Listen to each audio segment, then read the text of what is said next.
নমস্কার বন্ধুরা, পাশের ভিডিওটা ভালো করে লক্ষ্য করুন। আশা করি আপনারা আপনার বাড়ির চারপাশে এবং রাস্তার দুদিকে পরিত্যক্ত জায়গায় অনাদরে বেড়ে ওঠা এই গাছগুলোকে দেখেছেন। এই গাছটি দেখতে সাধারণ হলেও এবং ফুলগুলো বেশ ভালো লাগলেও এটা কিন্তু মোটেও একটা সাধারণ গাছ নয়। এটা পৃথিবীর সব থেকে জঘন্যতম ক্ষতিকারক একটি আগাছা নামে পরিচিত। যে গাছটার বৈজ্ঞানিক নাম হচ্ছে পার্থেনিয়াম হিস্টোফোরাস এবং ভারতীয় ভাষায় যেটাকে গাজর ঘাসও বলা হয়। এই গাছের ক্ষতিকারক দিকগুলি যদি আপনারা জানেন তাহলে কিন্তু আপনিও চমকে যাবেন।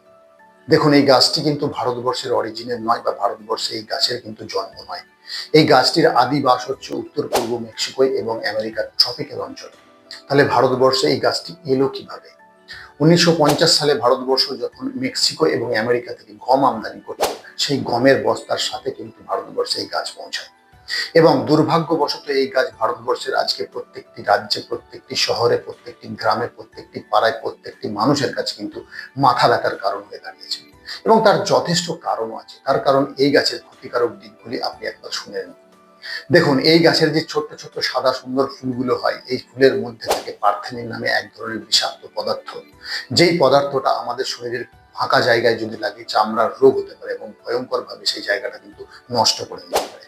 শুধু তাই নয়, এটা যদি আমাদের শ্বাস প্রশ্বাসের মাধ্যমে ফুসফুসের মধ্যে প্রবেশ করে তাহলে কিন্তু আমাদের ফুসফুসকে নষ্ট করে দিতে পারে এবং অ্যাজমার মতো একটা ইনকিউরেবল রোগ কিন্তু আপনার হতে পারে। এবং আমাদের চোখের মধ্যে লাগলে চোখ ফুলে এবং জ্বালা করতে পারে। শুধু তাই নয়, গবাদি পশু যদি এই গাছটিকে খাদ্য হিসেবে গ্রহণ করে তাহলে গবাদি পশুর শরীরেও কিন্তু এটা বিষাক্ত একটা পদার্থ যায় এবং সেই দুধকেও কিন্তু আমরা ব্যবহার করি, বিশেষ করে গরুর দুধকে।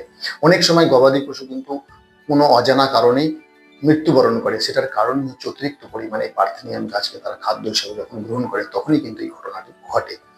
তারপর আমাদের আশেপাশে যে সমস্ত ভালো গাছগুলো আছে, ভালো উদ্ভিদগুলো আছে, সেই উদ্ভিদগুলোর কিন্তু নিউট্রিয়েন্টস গুলো এই গাছগুলো প্রচুর পরিমাণে মাটি থেকে শোষণ করে নেয়। তারপরে সেই গাছগুলোকে ক্ষতি করে এবং ফসলেরও দারুণ ক্ষতি করে।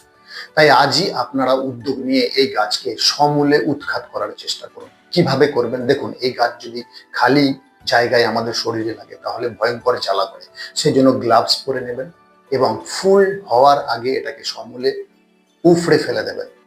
কারণ ফুল হয়ে গেলে এই গাছটা উপড়ানোর সময় সেই ফুল থেকে রেণুগুলো পড়ে আবার গাছের সৃষ্টি হয়। তারপর আপনারা ঘাস মারা ওষুধ স্প্রে করে এটাকে নষ্ট করতে পারেন। তারপর একটা জিনিস খেয়াল রাখবেন যেন এই গাছটাকে পুড়িয়ে দেওয়া না হয়। ধোঁয়াটা মানে পোড়ানোর সময় গাছ থেকে যে বিষাক্ত ধোঁয়া বেরোয় সেই ধোঁয়া কিন্তু আমাদের পরিবেশে দারুণ ক্ষতি করে। তাই আজই আপনারা উদ্যোগ নিন। গ্রাম থেকে উদ্যোগ নিন, ক্লাব থেকে উদ্যোগ নিন, পাড়া থেকে উদ্যোগ নিন, অথবা আপনি ব্যক্তিগতভাবে উদ্যোগ নিন। ছোট্ট ছোট্ট স্টেপ নিয়ে ঘাস মারা ওষুধ স্প্রে করে বা গাছে ফুল ধরার আগে এটাকে গ্লাভস পরে সুন্দরভাবে নিজের প্রোটেকশন নিয়ে নাক মুখ ঢেকে এটাকে উপড়ে ফেলে দিন এবং সুস্থ থাকুন।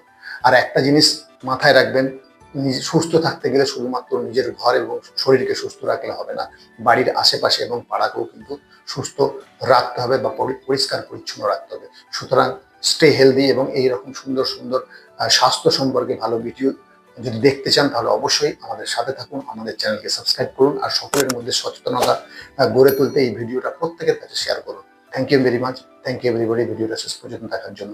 Thank you.